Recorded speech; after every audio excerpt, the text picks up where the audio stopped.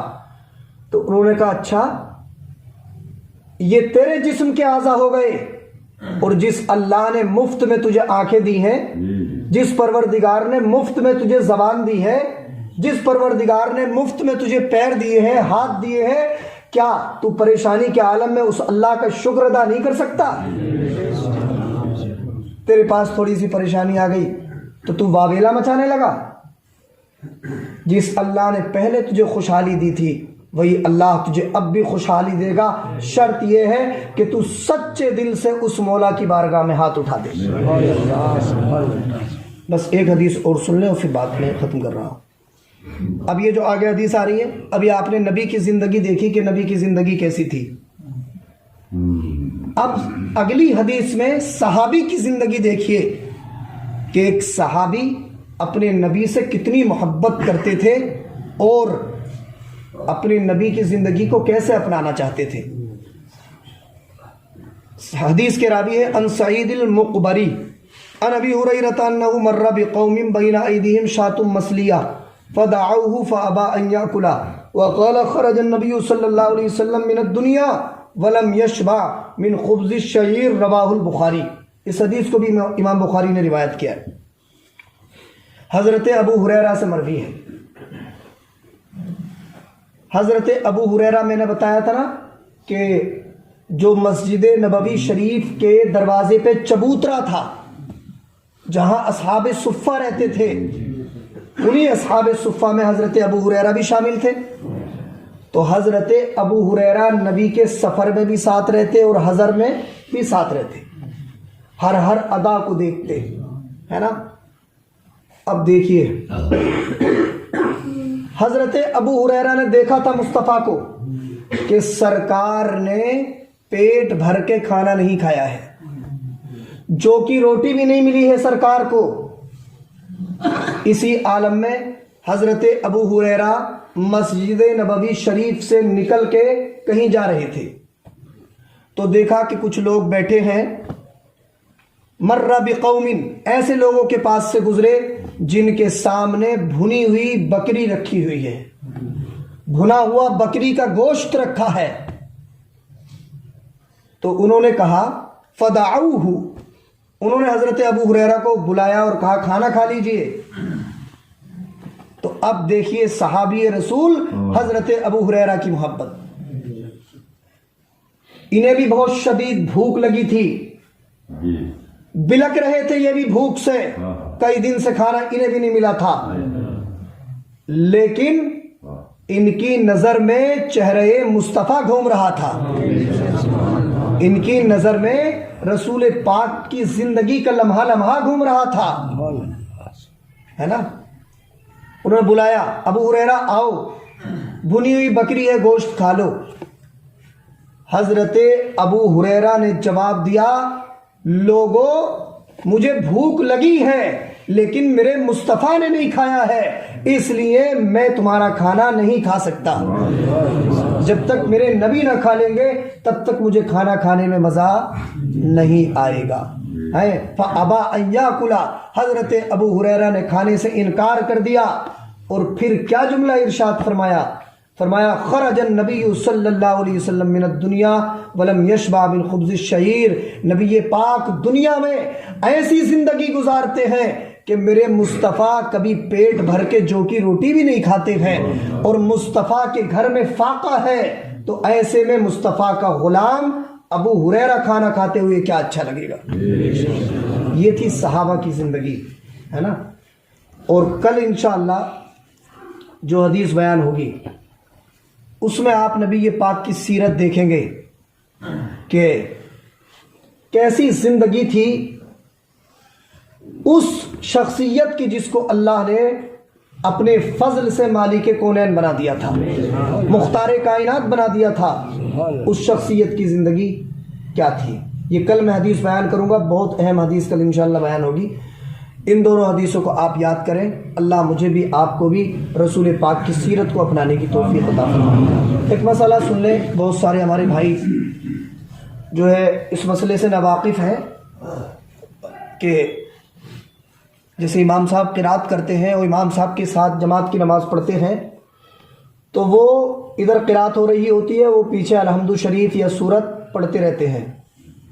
تو امام اعظم ابو حنیفہ رحمۃ اللہ علیہ کے یہاں مسئلہ یہ ہے کہ امام کے پیچھے سورہ فاتحہ پڑھنا یا قرآن شریف پڑھنا یہ جائز نہیں ہے. اسے شریعت کی اصطلاح میں کہتے ہیں قرات خلف الامام. امام صاحب کے پیچھے خاموش کھڑے ہونا ہے اور ان کی قرات کو غور سے سننا ہے. ہمیں خود سے نہیں پڑھنا ہے. جب ہم اپنی نماز پڑھیں گے تب ہمیں پڑھنا ہے نا. اور اپنی بھی نماز پڑھیں تو اس میں شروع والی جیسے 4 رکعت فرض نماز ہے تو شروع والی جو 2 رکعتیں ہوتی ہیں اس میں ہمیں الحمد شریف بھی پڑھنا ہے اور پھر اس کے بعد میں قرآن شریف کی کوئی سورت اور آیت بھی پڑھنا ہے. الحمد شریف پڑھنا یہ بھی واجب ہے اور قرآن کی ایک بڑی سورت یا چھوٹی 3 آیتیں ملانا یہ بھی واجب ہے. اب رہی یہ بات کہ اس کے بعد والی جو 2 رکعتیں ہیں تو اس کے تعلق سے فتاوی شامی کے اندر ہے. فتاوی شامی میں ہے وَلَوِ اكْتَفَى الْمُفْتَرِضُ فِيمَا بَعْدَ الْأَوَّلَيْنِ بِالْفَاتِحَةِ أَوْ تَسْبِيحٍ ثَلَاثَةٍ أَوْ قَدْرِهَا أَوْ سُكُوتٍ قَدْرِهَا. یہ فتاوی شامی کی عبارت ہے. اس کا مطلب ہے کہ فرض کی بعد والی جو 2 رکعتیں ہیں ان کے اندر بھی سورہ فاتحہ پڑھنا سنت ہے مفتابی قول کے مطابق. اور اگر کوئی اس میں سورہ فاتحہ نہ پڑھے 3 بار سبحان اللہ کہہ لے یا 3 بار سبحان اللہ کہنے کی مقدار کھڑے ہو کے رکوع کر لے یا جتنی دیر میں سورہ فاتحہ پڑھی جاتی ہے اتنی دیر خاموش کھڑا رہے تب بھی اس کی نماز ہو جائے گی. یہ مسئلہ آپ ذہن میں رکھیں. اور خاص طور سے بتانے کا مقصد یہ تھا کہ جب امام صاحب قرات کریں تو اس وقت آپ خاموشی سے ان کی قرات کو سنیں. قرآن شریف میں ہے وَإِذَا قُرِئَ الْقُرْآنُ فَاسْتَمِعُوا لَهُ وَأَنصِتُوا لَعَلَّكُمْ تُرْحَمُونَ کہ جب قرآن پڑھا جائے تو تم اس وقت خاموش رہو اور اسے غور سے سنو تاکہ اللہ تمہارے اوپر رحم فرمائے. بسم اللہ الرحمن الرحیم. اللہم صلی علی سیدنا محمد وعلی آل محمد ادرکنا یا رسول اللہ صلی اللہ تعالی علیہ وسلم. پروردگار دو عالم تیری دی توفیق سے یہ تیرے نبی کی حدیثوں کا درس ہوا اسے اپنی بارگاہ میں قبول فرما لے. یا اللہ ہم سب کو حدیث رسول سننے اسے یاد رکھنے اور اس پہ عمل کرنے کی توفیق عطا فرما. اس حدیث رسول کی برکت سے ہمارے گھروں کی پریشانیوں کو دور فرما, ہمارے گھروں سے بدحالیوں کو دور فرما, ہمارے گھروں سے بیماریوں کو دور فرما, ہمارے گھروں سے بے دینی کو دور فرما, حاضرین مسجد میں بھی کوئی پریشان حال ہونے کی پریشانی کو دور فرما. یا اللہ اس حدیث رسول کی برکت سے ناصر بھائی کی والدہ کی جو طبیعت علیل ہے انہیں شفا یاب فرما. ہمارے گھروں میں بھی اگر کوئی بیمار ہو تو اسے صحت و عافیت کی زندگی نصیب فرما. یا اللہ ہم سب کی عزت و آبرو کی حفاظت فرما. صلی اللہ تعالی علی خیر خلقہ محمد و آلہ و صحبہ اجمعین برحمتک یا ارحم